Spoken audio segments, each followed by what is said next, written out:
네, 하나님 말씀 우리 보시겠습니다. 하나님 말씀은 요한 3서입니다.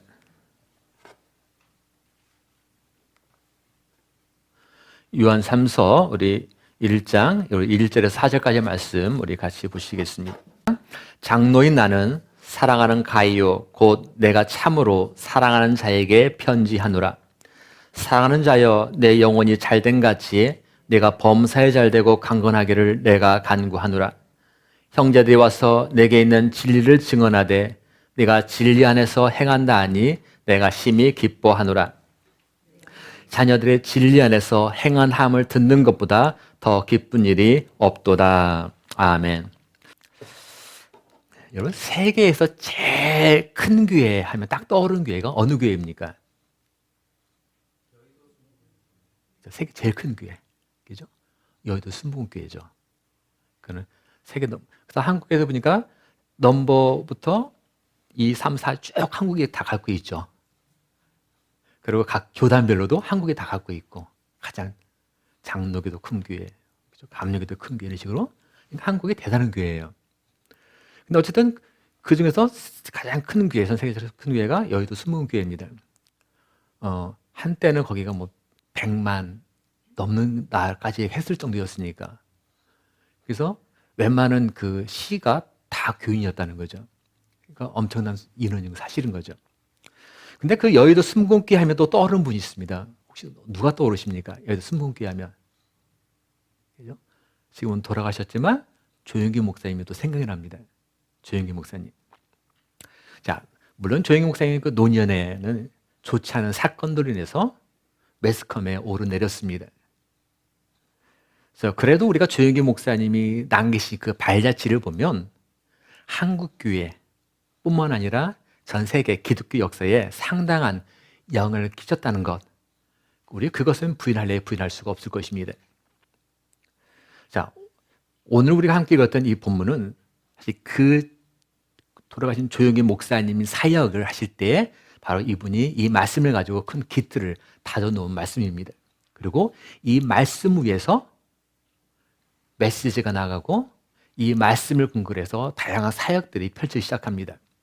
그래서 오늘 이 말씀을 그래서 뭐라고도 부르냐면은 삼중 축복이다라고 부르기도 합니다. 삼중 축복.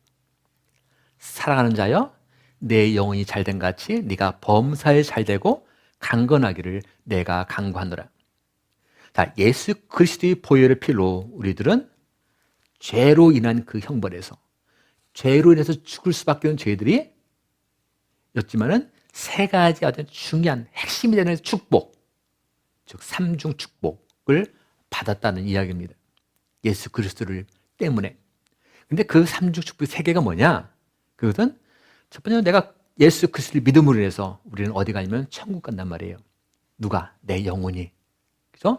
내 영혼이 잘된 같이 바로 영적 축복을 이야기한다고요. 얘기하고 두 번째는 네가 범사에 잘되고 범사, 모든 것 잘된다. 이 모든 것에는 어떤 한 특정이 속해 있는 게 아니에요. 그냥 모든 것이에요, 다. 즉 우리가 이거를 환경적 축복이라고 합니다. 그 세 번째는 강건하기를, 강건, 우리 육신의 연약함들, 육체적 축복. 그래서 영적 축복, 환경적 축복, 육체적 축복, 이 세 가지를 가리켜서 삼중 축복이다 얘기를 하고 있고, 바로 예수님을 믿었기 때문에, 예수님 때문에 우리가 이런 축복을 받고 누리게 된다라는 말씀입니다. 자, 이 말씀을 가지고 혹자는 물론 그렇게 말하는 분도 있습니다. 이것이 우리 한국교회가 성장하도록 이끈 분명히 원동력이 되었지만 사실 우리 민족의 그 정서 속에, 정신 속에, 문화 속에 스며되어 있는 어떤 기복신앙 때문에 연관되어서 복음이 약간 퇴색되었다라고 부정적으로 표현하는 분들도 있습니다. 그러나 분명한 것은 사랑하는 자여 네 영혼이 잘된 같이 네가 범사에 잘되고 강건하기를 내가 간구하노라. 자, 이 말씀을 믿고 갈망하며 신앙생활을 추구하는 사람들이 있습니다. 이 말씀을 그대로 아멘하고 받아들이는 사람이 있습니다. 그런 사람들의 모습은 주님이 주시는 놀라운 축복을 이미 받았고 지금도 누려왔습니다. 또한 앞으로도 누리게 될 것입니다. 조영기 목사님이 처음에 이제 그 열스문교회 가실 때 그 텐트 천막에서 시작했잖아요. 그러니까 지지리들이 가난한 교회였죠. 자, 그래서 나가서 전도합니다. 예수님 믿고 축복받아서 이렇게 하면은 그 사람들이 그랬다잖아요. 이렇게 흙어보면서 아니 당신도 그렇게 지를 못 살았는데 무슨 축복을 받느냐? 당신도 먼저 받고 와라 뭐 그런 식으로 막 했다는 거예요. 근데 실제적으로 나중에 그 말을 믿고 따라온 분들은 다 축복되었다 하면서 간증하는 것을 제가 들어보곤 했습니다. 저도 이곳에 와서 제가 이제 목회를 하면서 그리고 시간이 지날수록 그리고 이 지역을 보면서 우리 코막스 밸리, 캠벨리버 우리 모든 한인교회 식구들을 같이 보면 알면 알수록 자연스럽게 제 마음속에 떠오르는 그 말씀 중에 하나가 바로 이 삼중 축복이라 그는 오늘의 말씀이었습니다. 그리고 이 약속된 오늘의 말씀이 바로 우리 삶 속에서 특히 올 한 해 2023년을 살아가는 동안 그대로 우리 삶 속에서 이루어지기를 원하고 또 이것을 마음껏 누리는 우리 모두가 되기를 주님의 이름으로 간절히 기도해 봅니다. 자, 첫 번째 아까 축복이 무슨 축복이었어요? 영적인 축복. 그죠? 내 영혼이 잘된 같이 영적인 축복입니다. 자, 영적인 축복. 자, 로마서 3장에 보니까 이런 말씀이 있습니다.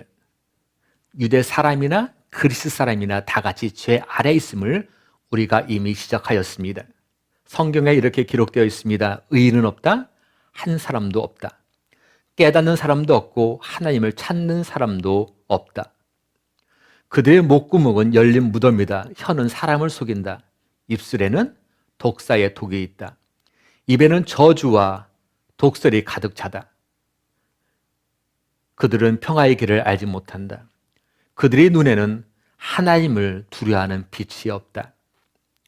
사실 이 말씀 전체적으로 한마디로 뭘 얘기하냐면은 우리 죄성으로 가득한 우리들의 모습을 있는 그대를 다 드러냅니다. 어느 누구 하나 예외자는 없다는 얘기입니다. 깨닫는 사람도 없고 하나님을 찾는 사람도 없다. 그들의 눈에는 하나님을 두려워하는 빛이 없더라. 그렇습니다. 사람들은 하나님을 찾지 않습니다. 사람들은 하나님을 두려워하지도 않습니다. 만약 정말 하나님을 두려워한다면 지금처럼 사람들이 하나님의 이름을 망령되이 부를 수 있을 것인가? 만약 정말 그들이 하나님을 두려워한다면 하나님의 이름을 가지고 장난을 치면서 놀 수 있을 것인가? 정말 그들이 하나님을 두려워한다면 지금과 같은 행동을 과연 그들은 정말 할 수 있을 것인가? 그리고 우리들의 혀를 이용해서 사람을 속이고 우리 입을 열어서 독이 든 그 불화살을 뿜어내지는 못할 것입니다. 정말 하나님이 계시다고 하나님이 두렵다고 믿는다면 어쩌면 이것이 바로 우리들의 모습입니다. 그래서 성경은 이렇게 얘기합니다. 기록된 바 의인은 없나니 하나도 없으며 우리 모두가 의인이 아니라고 얘기합니다. 다 죄인이라고 그럽니다. 하지만 우리가 죄인이기 때문에 이것 때문에 사실 예수님이 오셨습니다. 사실 우리는 우리의 죄의 문제를 내 혼자 스스로 해결할 수가 없습니다. 내가 광야에서 돌을 닦는다 할지라도 선한 일을 많이 한다 할지라도 죄성으로 가득한 우리 자신의 문제를 우리 스스로 해결하지 못합니다. 길 잃어버린 양 한 마리.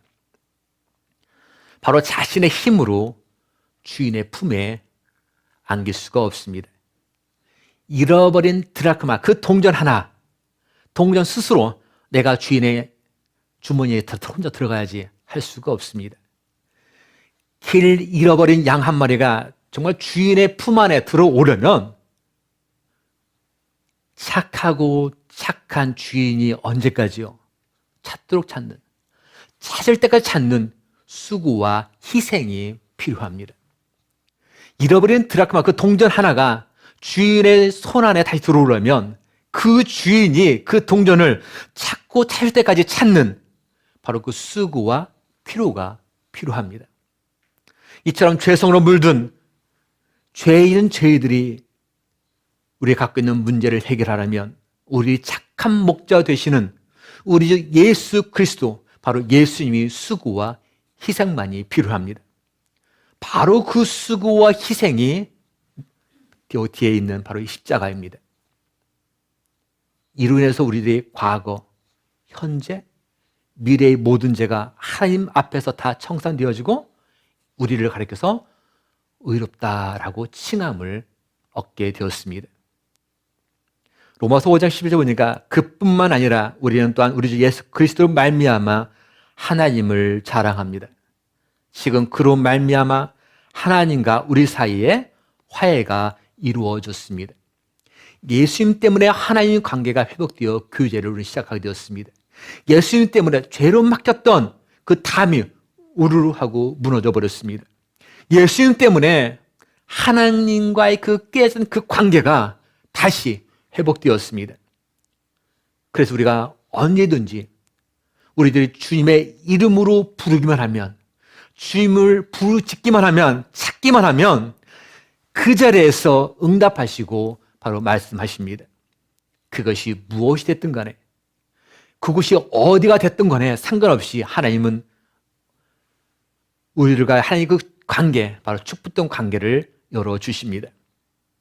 바로 그 이유가 장로인 나는 사랑하는 가이오 곧 내가 참으로 사랑하는 자에게 편지하노라.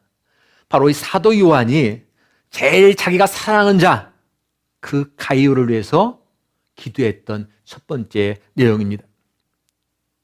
바로 영적인 축복입니다. 자, 두 번째는 내가 범사에 잘 되고, 바로 환경적 축복입니다. 환경적 축복. 그러면 지구상에서 가장 살기 좋은 도시, 소위 말하는 파라다이스는 어디일까요? 자, 여러분 생각하실 때 가장 살기 좋은 도시가 어디로 여러분 기억 남으십니까? 코막스. 그래서 작년에 영국 그 EIU라는 한 단체에서 이거를 조사를 했대요. 설문조사를 했더니 가장 살기 좋은 도시 1위가 어디였냐면은 오스트리아 빈이 1등이 했대요. 오스트리아 빈. 그러면 2위가 덴마크 수도, 그죠? 코펜하겐이 2위가 있고요. 그리고 3위는 두 군데가, 두 도시가 선정됐는데, 하나는 스위스의 취리히라는 도시고, 또 하나는 캐나다에 있더라고요. 공동 3위. 캐나다 어딜 것 같아요? 코막스. 아마 저희들한테 물어봤으면 저는 코막스 했을 텐데. 그죠? 바로 3위가 어디냐면 또 캘거리래요. 캘거리 나왔어요. 네. 그리고 이제 공동 3위니까 이제 4위가 없고 이제 5위가 되죠. 자, 5위는 어디였을까요? 그죠? 5위가 밴쿠버더라고요. 그러니까 캘거리와 밴쿠버는 나란히 붙어 있는 거죠. 자, 정말 여러분 그렇게 이 답변에 여러분들 동의가 되십니까? 맞아. 거기가 정말 멋있는, 살기 좋은, 그죠? 파라다이스야라는 느낌 오십니까? 제가 이제 캐나다에 온 지 얼마 안 됐을 때 어느 목사님이 하셨던 말씀이 생각납니다. 그 목사님은 미국에서도 목회하셨었고, 캐나다 저쪽 동부에서 목회하셨고, 이 서부에서 목회하신 그런 분이셨습니다. 자, 내 나라가 아닌 타국에서의 이민 목회, 쉬운 곳은 어디에도 없다. 그러나 각 나라마다 또 각 지역마다 보면 다 같은 이민교회 할지라도 특색이 있는데, 보통 말하기로는 또 나의 경험상 캐나다 이 서부 지역, 이 밴쿠버 지역, 이 밴쿠버 아일랜드 이 지역 너무 힘들더라. 제일 힘들더라. 그분의 고백이었습니다. 자, 그 이유로 이렇게 얘기합니다. 이쪽 보니까 정말 자연광이 너무 좋고, 먹고 사는 것도 충족이 되어지고, 가족도 너무 평안하고, 그냥 지금 자체가 행복하고 즐거운데, 구태여 내가 뭐 신앙생활을? 그래서 그런 마음과 분위기가 여기가 훨씬 더 강하다라는 이야기를 합니다. 자, 그렇다 보니까 자연스럽게 우리가 십자가 이야기, 또는 천국 이야기, 믿음 이야기에 표현해도 사람들은 관심이 없습니다. 오직 그 사람들의 관심은 날씨 좋은 날 내가 어디에 가서 뭐하며 즐길까, 뭐하고 놀까에 오직 관심을 갖는다라는 이야기였습니다. 정말 제가 이곳에 살아보니까 왜 밴쿠버가, 이 아일랜드가 살기 좋은 도시에 들어가 있는지를 어렴풋이나마 알 듯합니다. 그러면서 다른 지역보다 유독 이쪽 서부 이쪽 지역, 밴쿠버 지역, 이 아일랜드 이쪽 지역이 크리스찬 비율이 중부나 동부에 비해서도 훨씬 낮은 이유가 이런 것에서 그런가 보다라고 그냥 조금이라도 이해할 듯합니다. 그렇지만 우리가 분명히 아는 것은 이곳이 아무리 좋다 할지라도 우리의 파라다이스 천국과는 비교 자체가 되지 않는다는 것을 우리는 확실히 알고 있습니다. 자, 아담과 하와가 살던 곳 어디였습니까? 에덴 동산. 바로 이 에덴 동산은 기쁨과 행복에 깃든 축복된 곳이 바로 그곳이었습니다. 그곳에는 원망도, 불안도, 공포와 좌절감도 존재하지 않았습니다. 바로 그곳에는 굶주림도 없었고 서로에 대한 불신과 증오와 원망도 존재하지 않았습니다. 그냥 모든 것이 평화로웠고 모든 것이 다 행복했습니다. 그런데 이렇게 좋은 곳에, 그 에덴 동산에서 아담과 하와가 하나님의 말씀을 어깁니다. 하나님의 말씀을 어기면서 모든 문제가 급변하기 시작합니다. 그들이 말씀을 거역한 결과로 그들이 그 축복의 동산, 행복과 기쁨의 동산 에덴에서 쫓겨납니다. 자, 쫓겨난 곳, 한마디로 그곳은 지금까지 아담과 하와가 한 번도 경험해오지 못했던 너무 놀라운 곳이었습니다. 바로 그곳을 성경에 뭐라고 표현하냐니까 징계의 땅이다라고 이야기합니다. 징계의 땅. 땅은 너로 말미암아 저주를 받고 너는 내 평생에 수고하여야 그 소산을 먹으리라. 땅이 내게 가시덤불과 엉겅퀴를 낼 것이라. 바로 징계의 땅이었습니다. 자, 저주의 세력 아래 아담과 하와가 놓이게 됩니다. 이때부터 미움, 초조, 불안, 공포, 좌절, 실패감, 이런 온갖 가시덤불과 엉겅퀴가 아담의 마음을 찌르고 괴롭혔습니다. 하와의 마음을 찌르고 괴롭혔습니다. 아무런 소망이 없는 자, 실패자의 모습을 그대로 자아냈습니다. 지금 저희들이 살고 있는 이곳, 이 지역이 살고 싶은 도시, 5위권에 속할지라도 사실 우리가 고개를 들어서 좌우를 보면은 여기저기에 놓여있는 온갖 가시덤불과 엉겅퀴가 지금도 서로를 찌르고 증오하고 죽도록 또한 내가 땀 흘리고 수고해야만 먹고 살 수 있는 그런 환경입니다. 하지만 이런 그 십자가 사건을 통해서 주님은 영적인 축복을 누린 자, 바로 예수 그리스도를 만나서 주님이 자녀가 된 사람들에게 이런 저주와 징계의 그늘에서 바로 환경적 축복을 만들어 주셨습니다. 그래서 고린도 후서에서 이렇게 말씀합니다. 우리 예수 그리스도의 은혜를 너희가 알거니와 부유하신 이로써 너희를 위하여 가난하게 되심은 그의 가난함으로 말미암아 너희를 부유하게 하려 하심이라. 징계의 땅에서 우리는 가난하게 살 수밖에 없습니다. 불안, 염려, 걱정, 의심 때문에 늘 마음이 가난합니다. 땀을 흘리며 일을 해도 열심히 일을 해도 창고를 보면 항상 비어 있습니다. 그래서 마음이 가난합니다. 또한 사람들과의 부유파함, 또 살아오는 사람들끼리 어떤 갈등, 그 같은 요소로 인해서 우리 마음이 늘 또한 가난합니다. 그렇지만 성경은 이야기합니다. 너희를 위하여 주님이 가난하게 되셨다. 너희를 위하여. 왜냐하면 주님이 가난하게 되신 이유는 우리를 부유하게 하려 하심이라. 우리를 찢어지 가난한 우리들을 이제는 좀 부유하게 하시려고 주님께서 가난하셨다라고 합니다. 바로 우리를 부유하게 하기 위함입니다. 주님이 사랑하는 사람들에게 정말 진정으로 원하시는 것이 무엇일까요? 주의 자녀들에게 주님이 원하시는 것. 그냥 단순하게 부모인 우리들이 우리 자녀들, 내가 사랑하는 자녀들을 향해서 진정 원하는 것이 무엇일까요? 다른 게 아니라 다 이걸 거예요. 내가 온 것은 양으로 생명을 얻게 하고 더 풍성히 얻게 하려는 것이라. 정말 주님께서 원하시는 건 다른 것이 아니었습니다. 우리 모두가 다 생명을 얻는 것이었고 우리가 다 풍성하게 사는 것이었어요. 바로 그런 이유 때문에 사도 요한이 장로인 나는 사랑하는 가이오 곧 내가 참으로 사랑한 자에게 편지하노라.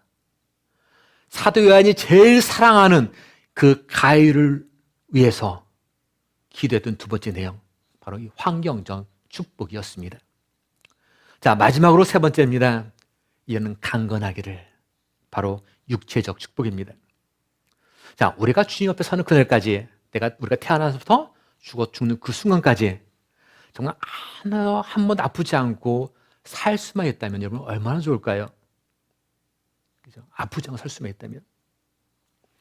근데 저희 교회 오는 식구들 보면은 꼭 느낌상 서로 경쟁하는 것 같이 내가 아프고 네가 아프고 서로 막 그런 아프다는 얘기들이 참 많이 좀 들려옵니다. 사실 그때 아프다 얘기하면 저도 얘기를 끊을 게 없더라고요. 저도 계획을 있으니까. 근데 과연 주님께서 정말 원하시는 건 이것인가? 이걸 우리가 아픔을 통해서 정말 행복한가? 정말 주님이 원하시는 것은 분명한 이것은 결코 아니라는 이야기입니다. 주님이 원하시는 것은 우리 자녀들이 건강하게 자라기를 원하는 것처럼 우리들의 육체적 축복을 누리기를 원하십니다. 우리들이 모두가 다 강건하기를 원하십니다. 그리고 사실 이미 주님은 그런 능력들을 우리에게 허락하셨습니다. 그래서 마가복음 보니까 믿는 자들에게는 이런 표적이 따르리니 하면서 병든 사람에게 손을 얹는 즉 나으리라. 믿는 자들에게는 어떤 표정이 있냐면 병든 사람에게 손을 얹는 즉 나으리라. 아멘. 정말 간절히 바라고 원할 것은 이번 이 세 가지 기도 주간을 통해서 내 기도 파트너가 아프다면 그를 위해서 여러분들이 손을 얹은 즉 나으리라. 이 놀라운 축복이 임하기를 원합니다. 주님은 질병에 대해서 치료와 건강의 회복을 단호히 주장할 수 있다고 말씀하십니다. 제가 신학교 다닐 때 신학 기숙사 현관문에 써있는 액자로 써있는 글씨가 있었습니다. 체력이 목회다라는 표현이었습니다. 체력이 목회다. 기도가 목회다가 아니었습니다.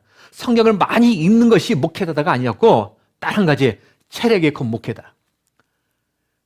그러니까 정말 많이 놀았지요. 그죠? 성공하려고. 그거는 무슨 뭐를 얘기합니까? 우리가 체가 얼마나 중요하냐 이걸 이야기합니다. 그렇습니다. 우리는 모두 다 강건해야 합니다. 그것을 주님은 원하십니다. 그래서 장로인 나는 사랑하는 가이오 곧 내가 참으로 사랑하는 자에게 편지하노라. 바로 사도 요한이 자기가 제일 사랑하는 자, 이 가이오를 위해서 강건하기를, 바로 이 육체적 강건을 위해서 바로 기도했던, 축복했던 이유입니다. 여러분들 제일 사랑하는 사람들은 누구이십니까? 여러분 제일 사랑하는 사람들, 우리 자녀? 아니면 남편? 아내? 부모님? 내가 제일 사랑하는 사람들이 분명히 있을 텐데 여러분 그렇다면 진짜 그들을 위해서 지금도 열심히 기도하고 계십니까? 그들을 위해서. 내가 사랑하는 사람, 내가 제일 사랑하는 사람을 위해서 정말로 여러분 열심히 간구하고 계십니까? 그리고 만약 기도하고 계시다면 무엇을 위해서 기도하고 계십니까? 우리 자녀 좋은 성질을 얻게 해달라고 기도하고 계십니까? 아니면 우리 사업 잘 되게 해달라고 기도하고 계십니까? 아니면 우리 부모님 건강하게 해달라고 기도하고 계십니까? 물론 그 같은 기도 매우 중요합니다. 그러나 우리들이 꼭 기억해야 될, 기도해야 할 내용들이 있습니다. 특별히 이 세겹절 기도 통해서 우리 모두가 다 간절히 부르짖어야 할 내용입니다. 우리 한번 따라해 봅시다. 사랑하는 자여, 내 영혼이 잘된 같이 네가 범사에 잘되고 강건하기를 내가 간구하노라. 영혼이 잘되고 범사가 잘되고 강건한 이 세 가지 축복. 이유는 왜입니까? 내가 매우 사랑하는 사람이기 때문에 그렇습니다.